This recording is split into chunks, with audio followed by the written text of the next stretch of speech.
호랑이 여행입니다. 오늘의 여행 이야기는요, 조선시대 과거 시험입니다. 엄격한 신분제 사회였던 조선시대에 양반집 가문에서 태어난 건 큰 복이었습니다.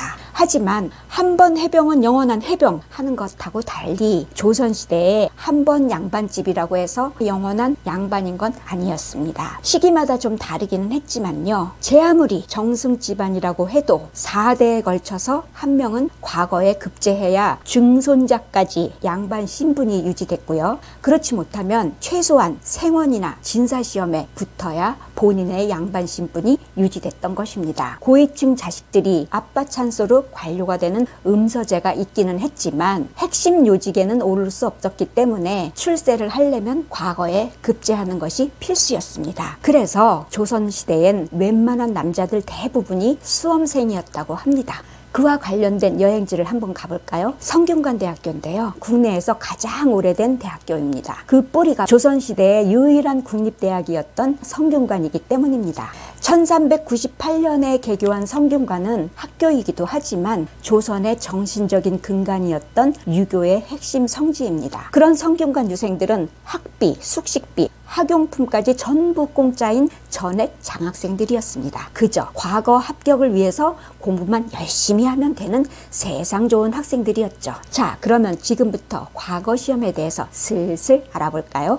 조선시대 과거는 기본적으로 3년에 한 번 실시되는 정기시험인 식년시가 있었고요. 나라의 경사가 있거나 특별한 행사가 있을 때 실시되는 특별시험인 별시가 있었습니다. 과거 시험은 군인을 뽑는 묵과 통역관이나 의사 같은 전문 기술직을 뽑는 잡과도 있었지만 과거의 핵심은 아무래도 문과였습니다. 그 과거 시험에는 기본적으로 속과와 대과가 있었는데요. 전국 각지에서 이루어진 속과는 유교 경전을 달달 외우고 이해하는 시험인 생원시가 있었고요. 글짓기 시험인 진사시, 이렇게 두 가지가 있었는데요.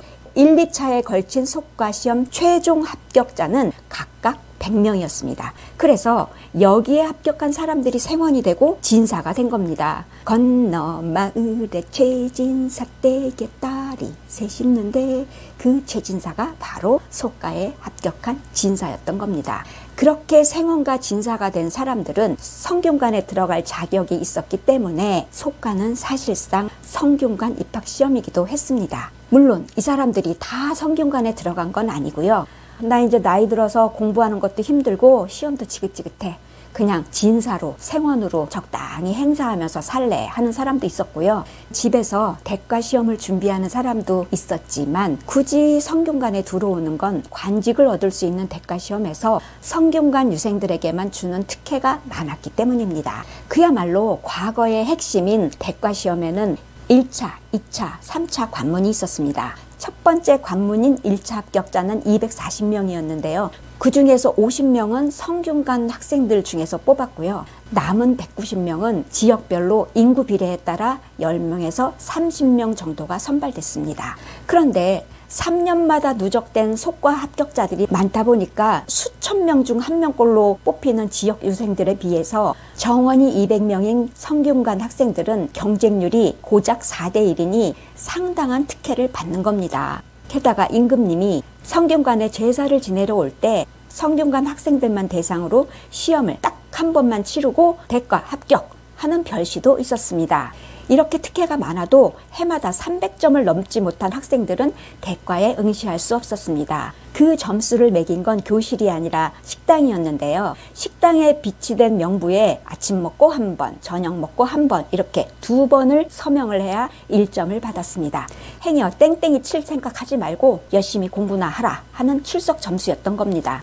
자, 어쨌든 1차 합격자 240명 중에서 2차 관문을 통과한 합격자는 33명이었습니다. 그리고 마지막 3차 시험은 왕이 직접 문제를 내는 논술 시험이었는데요. 사실 이 시험은 등수를 매기는 순위 쟁탈전이었기 때문에 2차 합격자인 33명이 최종적인 과거 급제자들입니다. 그렇다고 나 이제 최종 합격했으니까 3차 시험은 대충 보지 뭐 하다가는 다 된 밥에 재 뿌리는 격이 될 수도 있습니다. 왜냐? 3차 성적 순으로 갑과 3명, 을과 7명, 병과 23명 이렇게 나눴는데요. 거기에 따라 임명되는 직급이 달랐거든요. 예를 들어 갑과 합격자는 지금의 5급, 6급 공무원, 을과는 7급, 8급, 병가는 9급으로 그 출발선이 달랐던 겁니다. 게다가 관직수가 한정돼 있다 보니 꼴찌 언저리에 있는 합격자들은 자리가 없으면 마냥 대기 상태에 있다가 아예 직급을 얻지 못하는 경우도 있었다고 합니다. 그럼에도 과거 급제는 그야말로 하늘의 별 따기였기 때문에 평생 시험만 보다가 끝나는 사람들이 대부분이었습니다. 태계 이황도 3번이나 떨어졌고요. 반면에 율곡 이인은 무려 9번, 그것도 전부 수석 합격인 장원급제자였기 때문에 구도 장원공이라는 별명을 얻기도 했습니다. 그런 과거 시험은 천민을 제외하고 누구나 볼 수 있었지만 사실상 먹고 살기 바쁜 일반 백성들에겐 그림의 떡이었습니다. 또 공부만 하는 지방 선비들도요. 사실 한양에 한 번 오면 여비가 만만치 않으니 때마다 시험을 보기도 힘들었습니다. 그러다 보니 벼르고 벼른 과거 시험을 앞둔 수험생들에게 금지식품은 낙지였다고 합니다. 왜냐? 낙지의 한자인 낙제가 떨어진다는 낙제와 발음이 같아서였다고 합니다. 게다가 아랫지방에서 올라오는 수험생들이 길이 좀 멀어도 굳이 문경세제를 넘어온 건 문경이란 명칭이 경사스러운 소식을 듣는다는 의미였기 때문이랍니다. 수험생들이 그런 것까지 신경 쓰면서 시험 보러 왔는데 행여 아빠 찬스가 있으면 억울하겠죠? 그래서 답안지 위에 기입하는 응시자 인적사항은 채점관이 못 보게끔 자른 다음에 답안지와 같은 번호를 매겨서 따로 보관했습니다. 왜냐? 그 인적사항엔 아버지, 할아버지, 증조할아버지, 외할아버지 이름뿐만 아니라 관직까지 포함됐기 때문입니다. 또 혹시라도 채점관이 답안지 필체로 응시자를 알아챌까 싶어서 수험생 답안지 첨부를 다시 베껴 쓰는 직원까지 있었답니다.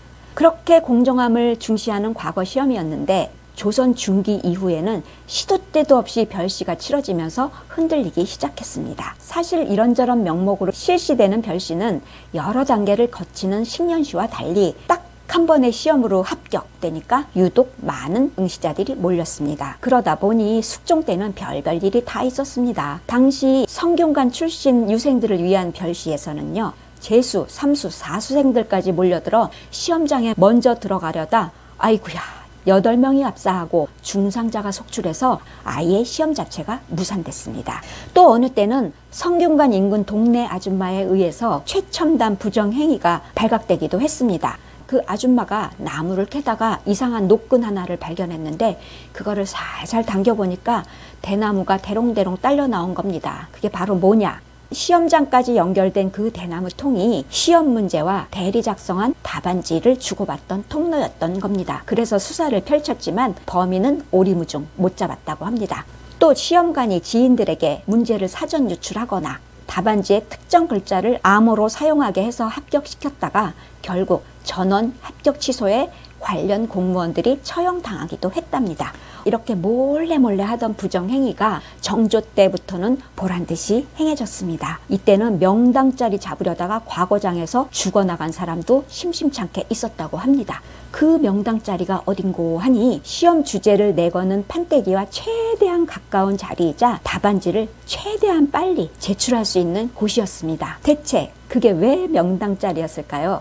합격자 당일 발표 원칙인 과거장에서 채점관들이 수천 명, 수만 명의 답안지를 일일이 다 검토하는 건 사실상 불가능했습니다. 그래서 먼저 제출한 답안지들을 중심으로 평가를 했기 때문에 당시 합격자 대부분이 선착순 제출 300장 안에서 판가름 났기 때문이랍니다. 그러다 보니 과거는 금수저 자식들에게 고용된 건달들의 대목 처리기도 했습니다. 선접군이라 불리던 그들의 임무는요. 명당짜리 확보하기, 300명 안에 접수하기였답니다. 그 과정에서 다른 선접군들과 피 터지게 싸우던 끝에 죽거나 다쳐나간 것입니다. 그렇게 치고받고 싸우는 데다 심부름하는 노비들의 장사꾼까지 들어와서 뒤범벅된 과거 시험장에서 비롯된 말이 바로 난장판입니다. 그렇게 한바탕 난리를 치르고 자리가 확정이 되면 이제는 조직적인 팀플레이로 부정행위가 펼쳐졌습니다.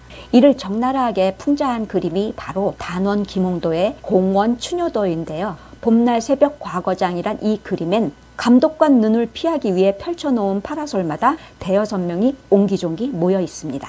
그 안에서 글짓기 전문가가 글을 읊고 글씨의 달인이 잽싸게 받아줬고 그 답안지를 들고 뛸 선접군이 대기하고 있는 모습인데요. 그 파라솔 군단을 보고 김홍도의 스승인 강세황은 봄날 새벽 과거장에서 1만 마리의 개미가 전쟁을 치르는구나 라며 비아냥댔답니다.